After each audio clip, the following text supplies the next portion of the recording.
Karena bukan ustadz, boleh maksiat. Oleh Ana Nazahah. Banyak orang hari ini salah paham, menganggap orang-orang yang berilmu dan beramal soleh itu karena sudah takdir Tuhan.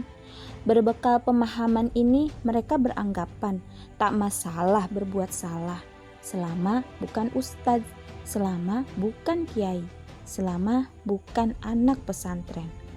Maka, dalam pandangan sebagian orang ini, hanya ustadz dan ustazah yang wajib taat, yang lain mubah.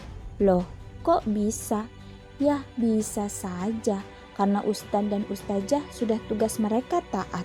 Sementara yang lain, maka tugasnya adalah diayomi ustadz. Soal tidak taat masih dimaafkan, selama bukan dosa-dosa besar. Kan orang biasa, bukan ustadz, bukan anak pesantren juga. Ini kata mereka. Tren berpikir ini entah dari mana datangnya. Yang jelas ia merupakan bagian karakter berpikir umat yang salah kaprah. Berangkat dari sini, ada banyak muslim kemudian pasrah dengan keadaannya, dengan ilmu dan Islam yang pas-pasan. Parahnya, kondisi rusak ini malah dijadikan hujah jika ada individu yang bukan dari kalangan ustadz misalnya, atau bukan dari background pesantren, dan dia kelihatan taat, langsung dianggap tak pantas. Dengan mudahnya ada yang bahkan mengejek. Wah, dari pesantren mana nih Bu Haji? Alim sekali. Padahal kita ketahui bersama, banyak aktivitas dakwah yang bukan berasal dari golongan pesantren, bukan anak ustadz pula. Mereka hanya orang biasa yang sadar akan statusnya sebagai hamba Allah. Mereka adalah sekelompok orang yang ingin menjadi lebih baik, belajar dan menuntut ilmu agama dimanapun mereka berada. Mereka berharap masyarakat lainnya ikut baik. Karena itu mereka berdakwah, mengajak orang-orang menegakkan yang ma'ruf dan mencegah yang munkar. Apalagi tugas dakwah adalah tugas seluruh umat Islam. Allah tidak memerintahkan kepada golongan tertentu saja. Semua wajib mempelajari agama, mengamalkannya, dan kemudian menyampaikan ke orang-orang walau hanya satu ayat yang kita paham, itulah yang kita sampaikan. Seluruh kaum muslim wajib paham, tugas taat kepada Allah Subhanahu wa Ta'ala bukan hanya tugas ustadz, tugas beribadah bukan hanya tugas ulama, tugas saling menasehati bukan hanya tugas kiai. Semua kita sama di hadapan Allah, asal bernama manusia sama tanggung jawabnya. Semuanya mengemban amanah ini. Ustadz diwajibkan taat, maka yang bukan ustadz pun diwajibkan hal yang sama. Wajib sholat, wajib menutup aurat, wajib menuntut ilmu. Seluruh kewajiban ini statusnya bagi kita sama. Tidak peduli dia petani, tukang parkir, penyanyi, pesinetron, profesor, dokter, semua sama, tak ada beda. Jangan mentang-mentang dia penyanyi dangdut, lantas boleh pakai pakaian setengah telanjang, mubah. Lantas bagi istri ustadz haram, berpakaian kurang bahan, gak cocok. Islam telah menetapkan standar perbuatan seorang muslim adalah halal dan haram. Syariat Allah Subhanahu wa Ta'ala adalah satu-satunya timbangan, bukan status pekerjaan. Baik dia tukang rujak atau penghafal Al-Quran. Apa bedanya keduanya di hadapan Allah? Keduanya sama, sama-sama wajib taat. Di hadapan Allah yang membedakan manusia satu dengan lainnya hanyalah ketakwaan. Dan hal ini tidak ada hubungannya dengan status, jabatan, atau kekayaan.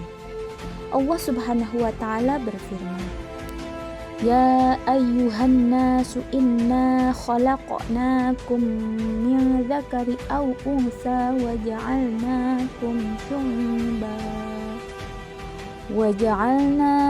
syu'uban wa qabaila lita'arafu inna akramakum indallahi atqakum innallaha alimun khabir. Wahai manusia, sungguh kami telah menciptakan kamu dari seorang laki-laki dan seorang perempuan. Kemudian kami jadikan kamu berbangsa-bangsa dan bersuku-suku, agar kamu saling mengenal. Sesungguhnya yang paling mulia di antara kamu di sisi Allah ialah orang yang paling bertakwa. Sungguh Allah Maha Mengetahui, Maha Teliti. Quran Surat Al-Hujurat ayat 13. Allah Subhanahu wa Ta'ala memberi balasan atas amal anak Adam berupa pahala dan siksa. Yang mengerjakan kebaikan mendapat pahala, dan yang maksiat mendapat dosa. Ketentuan ini sama sekalipun dia awam dan tak kenal agama, tak pernah mengenyam pendidikan agama. Dalam hal ini tak ada perlakuan istimewa, sehingga ada golongan manusia yang Allah izinkan berbuat salah dan dosa. May ya'mal syu'an yujza bihi wa la yajid lahu min dunillahi waliyyan wala nasira. Barang siapa yang mengerjakan kejahatan, niscaya akan diberi pembalasan dengan kejahatan itu, dan ia tidak mendapat pelindung dan tidak pula penolong baginya selain dari Allah. Quran Surat An-Nisa ayat 123. Siapapun dia, kelak akan melihat semua hal yang dilakukan di dunia. Allah akan membalas setiap perbuatan hambanya, meski itu sekecil zarrah, atom. Faman ya'mal mithqala dzarratin khairan yarah. Barang siapa yang mengerjakan kebaikan seberat zarrah pun, niscaya dia akan melihat balasannya. Quran Surat Az-Zalzalah ayat 7. Wa may ya'mal mithqala dzarratin syarran yarah. Dan barang siapa yang mengerjakan kejahatan sebesar zarrah pun, niscaya dia akan melihat balasannya pula. Quran Surat Az-Zalzalah ayat 8. Karena itu, jangan berpikir instan. Semua orang butuh berjuang untuk jadi penghuni surga. Ustadz tidak menjadi ustadz begitu saja. Ulama tidak menjadi alim sejak dilahirkan di dunia, melainkan karena kesadaran bahwa setiap manusia akan Allah hisab dengan cara yang sama. Jika ustadz dan ulama saja senantiasa menjaga amal ibadahnya karena takut akan siksa, lantas siapa kita yang berpikir bisa bebas dari dahsyatnya pengadilannya? Hidup kita itu hasil dari berbagai pilihan, dan pilihan terbaik adalah menjadi generasi pengubah, bukan pengekor, apa kata orang.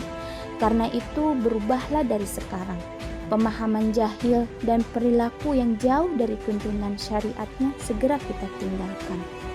Innallaha la yughayyiru ma biqaumin hatta yughayyiru ma bi anfusihim. Sesungguhnya Allah tidak akan mengubah keadaan suatu kaum sebelum mereka mengubah keadaan diri mereka sendiri. Quran Surat Ar-Ra'd ayat 11.